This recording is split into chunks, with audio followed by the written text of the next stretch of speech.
है वो हो जाता है, पर नहीं हो ऐसी कोशिश करो, पहले कम हो जाए फिर बाद में बढ़िया हो जाए। इसलिए कहते हैं प्रेम, यानी प्रेम में क्या होगा, झगड़ा नहीं होगा, और प्रेम आ गया तो परमात्मा आ गया। और प्रेम क्या होता है, झगड़ा कब नहीं होगा पता है, अरे तुम अपनी खुशी का ख्याल करोगे, वो कहेगी अरे 11 बजे धूप में कौन चारा काटेगा अभी जल्दी से काट दे, हम कब तक धूप गर्मी मरेंगे। तुम उठोगे 10 बजे भजन से, तो वो क्या कहेगी, बोलेगी नहीं तो मन में तो कुड़ेगी तो इसलिए वो कुछ भी इंतजाम तो करना पड़ेगा।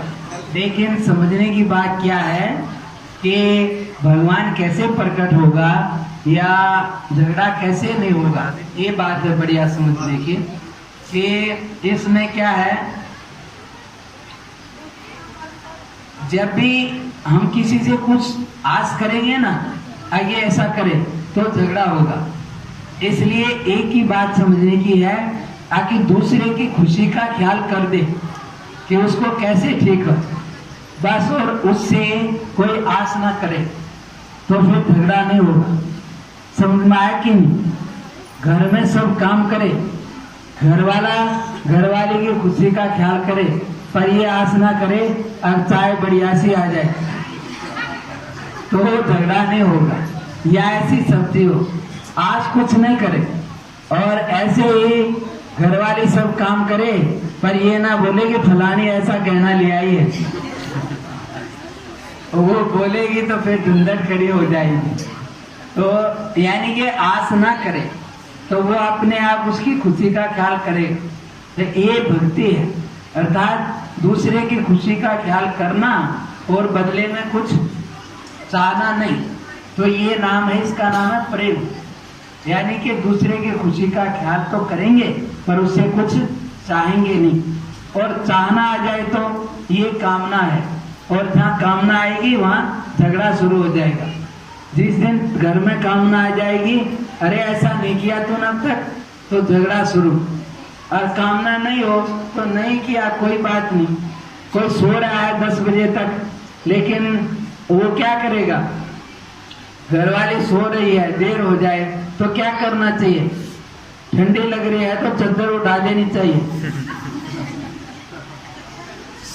तो वो खुश हो जाएगी, फिर उठ के सब काम बढ़िया हो जाएगा। और जो 2-4 बार बोल दिया तो काम तो होगा, पर एक बर्तन उधर गिरेगा, दूसरा झगड़ा हो जाएगा। तो इसलिए दूसरे की खुशी का ख्याल कर ले, अब भाई सो रहे हैं तो कोई बात नहीं, हम उसको चादर उड़ा दे, ठंडी लग रही है, तो बस वो खुश हो जाएगी और फिर घर में प्रेम रहेगा। और जो बोल दिया तो कलेश हो जाएगा। काम तो फिर भी वैसे ही होगा, लेकिन एक बार करने से वो अपने आप बढ़िया हो जाएगा।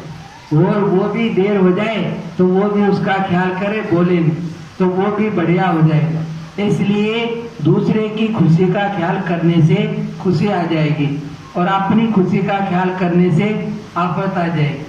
तो ये इतना सा सार है थोड़े में, कि अपनी खुशी को छोड़ दे और दूसरे की खुशी का ख्याल कर ले, तो ये भक्ति है और प्रेम है। इससे परमात्मा प्रकट हो जाएगा, मतलब कि आनंद प्रकट हो जाएगा। और जहाँ कामना आ जाए, अगे ऐसा कर दे, ये अब तक इसने ऐसा नहीं किया, अरे कहाँ गई थी, तो रोटी नहीं बनाई, तो फिर क्या करेंगे। तो उस समय यही करना चाहिए, अब भाई इसकी जगह मैं होता तो क्या करता, कोई आदमी आ गया था, बात घटती रही, तो मैं होता तो मैं भी घटता रहता। तो बस ऐसा समझ करके उसका दोष फिर नहीं दिखेगा।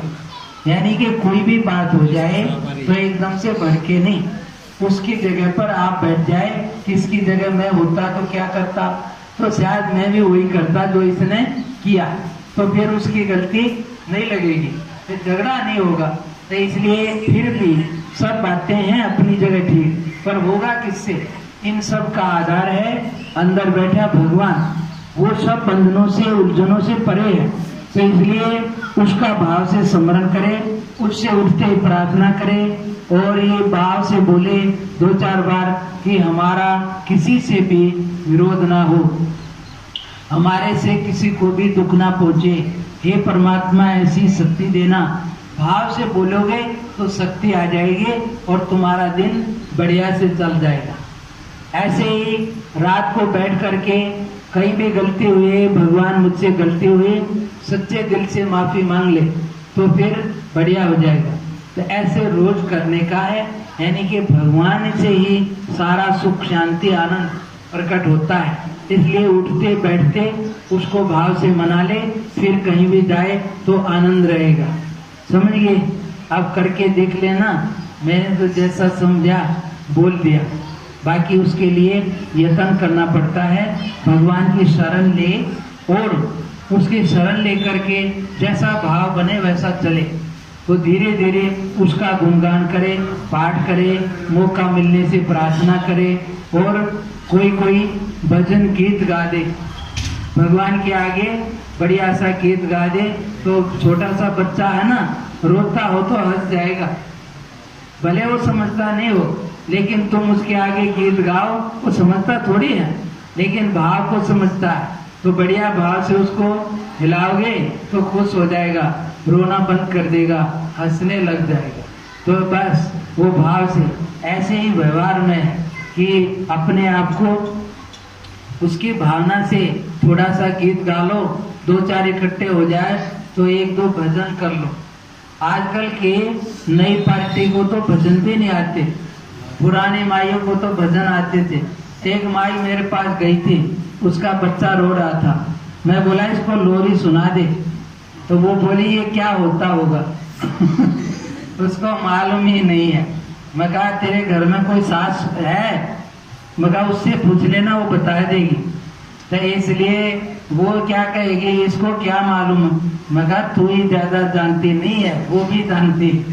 तो इसलिए उसको भाव से बोलेगी तो वो पालने में लिटा के उसको सुनाएगी गीत। यशोदा मैया भी और कौशल्या मैया भी भगवान को लिटा के झुलाती है, तो वो देखता रहता है, फिर सो जाता है। तो इसलिए भाव को सब समझते हैं, बढ़िया भाव से। इसलिए दो चार इकट्ठे हो जाओ तो कुछ भगवान का भजन कर लो, गीत गा लो तो बढ़िया हो जाएगा, और नहीं तो झगड़ा हो जाएगा थोड़ी सी देर में वो इधर हो जाएगा, वो इधर हो जाएगा, क्योंकि आप अपनी बात चलाएंगे ना तो फिर तो विवाद हो जाएगा। लेकिन भगवान को बीच में रख लोगे तो विवाद नहीं होगा। इसलिए भगवान बीच में, माला के बीच में धागे की तरह रहता है, दिखता नहीं है, लेकिन वो है तो माला जुड़ी रहेगी। और धागा बीच में से चला गया तो सारा परिवार फूट जाएगा, इधर उधर बिखर जाएंगे, आनंद खत्म हो जाएगा। इसलिए भगवान को बीच में रखना तो आनंद रहेगा। उसका भाव करना, कुछ गुणगान करना, पाठ प्रार्थना करना और उसकी भावना से सबसे व्यवहार करना। कोई उल्टा बोले तो मेरा भगवान बोल रहा है, बस इसी में मेरा भला है, ऐसा समझ के पलट के नहीं बोलना, तो शांति नहीं बिगड़ेगी और भगवान खुश हो जाएगा कि हाँ मेरे को देखता है, मेरे को समझता है। इतना ही बहुत है। हाँ, हरिओम। गोपाल की जय, कृष्ण कन्हैया लाल की जय, और लड्डू गोपाल की जय, कृष्ण कन्हैया लाल की जय, हाथी घोड़ा पाल की जय, कन्हैया लाल की, हाथी घोड़ा पाल की जय, कन्हैया लाल की, हाँ हाथी घोड़ा पाल की जय, कन्हैया लाल की, हाथी घोड़ा पाल की जय, कन्हैया लाल की। बच्चों को लड्डू और बूढ़ों को लापसी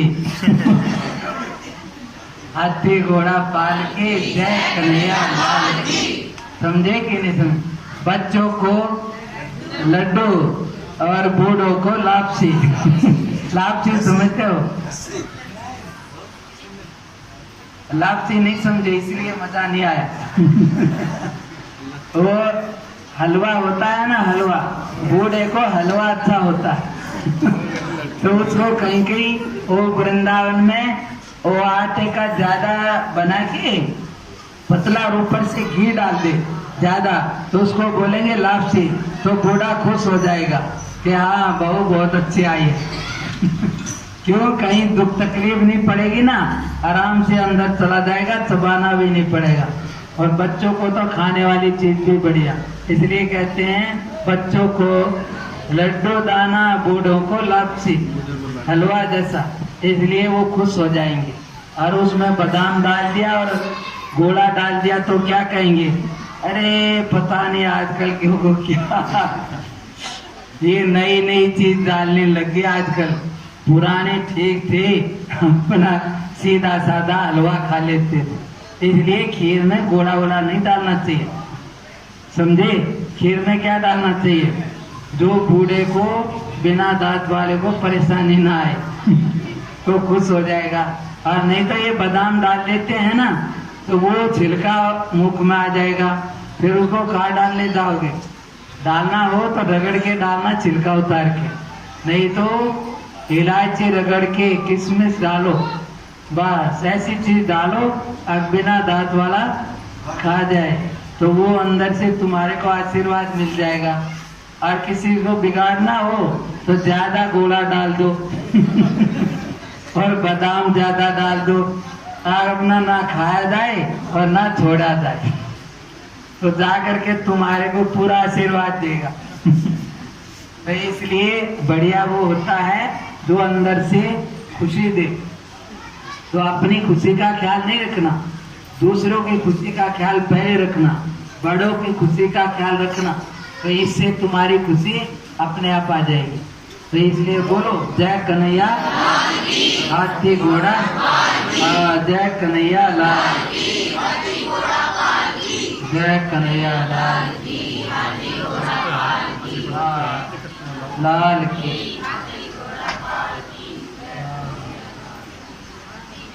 पाल की जय